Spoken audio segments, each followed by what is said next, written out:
AITA for trying to talk my friend out of taking a paternity test. My friend Nick and his wife Jess just had a baby. I'm close friends with both of them. The baby looks just like Nick.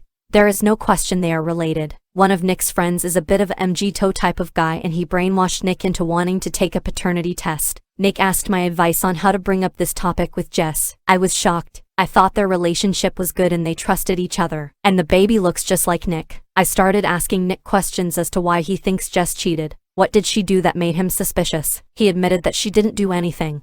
But he needs this test to be certain. So I told Nick that it's a bad idea and could really hurt Jess. She had an extremely traumatic birth. The baby was huge. She didn't get an epidural and everything ripped. I think she might even have postpartum depression. What she needs is support and love, not accusations of cheating. He kept saying he needs this to be certain and Jess should be understanding. So I asked him how he would feel if Jess asked for a paternity test for him and Anna's baby, who was born last year. He said he would be really disappointed in Jess, and it would make him rethink their entire relationship, possibly even break them up. But it's different, because Jess doesn't have to spend money on and raise Anna's baby, thinking it's hers when it might not be. Nick is now mad at me for not supporting and helping him. He says that I'm a woman and I could never understand how it is to the father, and I'm not even trying to understand it, which is partially true. But I can say the same thing about him, that he is not even trying to understand how it is to the mother to be baselessly accused of cheating after such a traumatic birth. AITA, edit for clarification. Nick didn't have a baby with Anna. Anna had a baby with her own boyfriend. I just tried to use that as an example, asking Nick how would he feel if Jess asked for a paternity test on them just to be sure Nick didn't cheat on her with Anna and fathered Anna's child. It was just an example, hoping to make him see how hurtful accusations like this are. Story 2. AITA for getting a kitten. When my roommate is highly allergic to cats, so I have always had an almost obsessive desire for a cat. I used to, and to a lesser extent still do, watch hours worth of cat training, tips, and tricks for certain situations and reviews of cat products a week, but I never could fulfill that childhood dream, as my mother was completely against pets of any kind. So there's no surprise that when I finally moved out, I immediately wished to adopt my very own cat. I talked to my roommates about my desire pretty early on, and my best friend was immediately on board. But the second one said there was no way for me to get one, as he was allergic to cats. That sucked, but I would never be petty enough to hold that against him, as it was a totally fair demand, as I never made the wish for a cat be known before he signed the lease. A year goes by, and this man has well and truly been carved into the annals of the most horrid roommate ever. So it was with no uncertain terms a relief when he told us he would be moved out by the end of the month.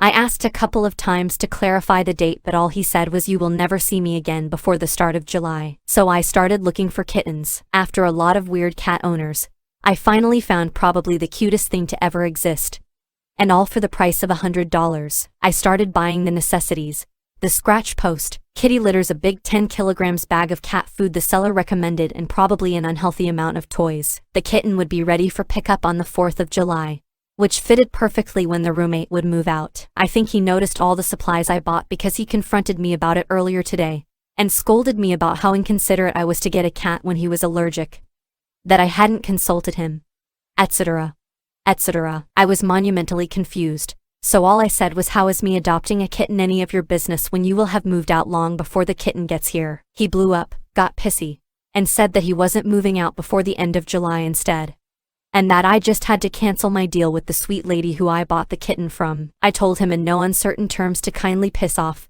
and that I can't bend over backward for his whimsy planning. I talked to my landlord, and he is fully on my side of this.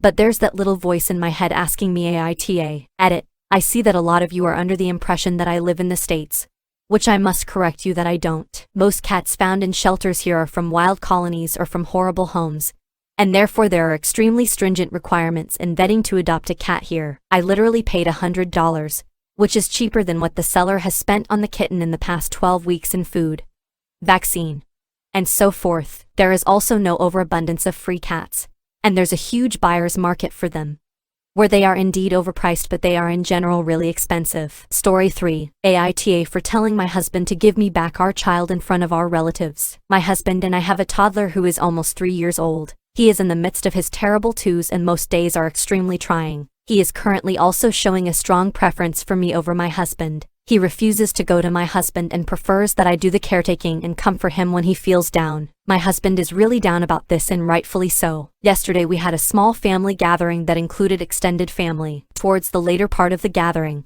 my son started to get very cranky. My husband went to pick him up to calm him down, and my son started crying and screaming that he wanted me. My husband felt really upset about this and likely embarrassed because it was in front of others. So he kept trying to calm my son down. I offered to take my son and calm him down, but my husband refused, insisting he could do it on his own. 10 minutes on and the tantrum is just getting stronger. I felt really upset hearing him scream and cry and just told my husband to give him to me as he clearly needed my comfort. He reluctantly passed our son to me and he stopped crying. My husband was extremely upset with me when we got home and said that I made everything that much worse because now everyone knows my son doesn't want him. I feel really bad because I think I didn't put myself in his shoes to think how he would feel and only considered my son and wanted him to stop being upset. AITA. Story 4. AITA for getting a car for my stepson, and not my bio kids. I just want to say that I know I was an awful person back in the day, and that's not what I'm here about. I have a pretty bad past. I got married at 20. Had a kid, had another kid, did drugs, drank way too much, and gambled all our money away. Then cheated on my wife. She divorced me, got custody, and I barely ever saw the kids. I didn't pay child support. I never visited. I just did drugs. 4 years ago I got sober. My kids are now 17 and 16 Fahrenheit. I got a job, graduated from community college, got a good office job, got my own place and started paying child support. I see my kids on the weekends now and we are slowly establishing a relationship again. I have been dating my fiancé for a little over a year now. We live together and her son lives with us. For his birthday, we bought him a car. For my son's last birthday, I got him an Xbox. And for my daughters, a new guitar. When my ex found out about the car, she flipped out and said if I have extra money, I can buy stuff for my actual children who also want nice things. I told her I got my kids what they asked for their birthdays, and if they want cars, I will gladly pay 50% of the cost. She called me a selfish and said and I haven't changed at all.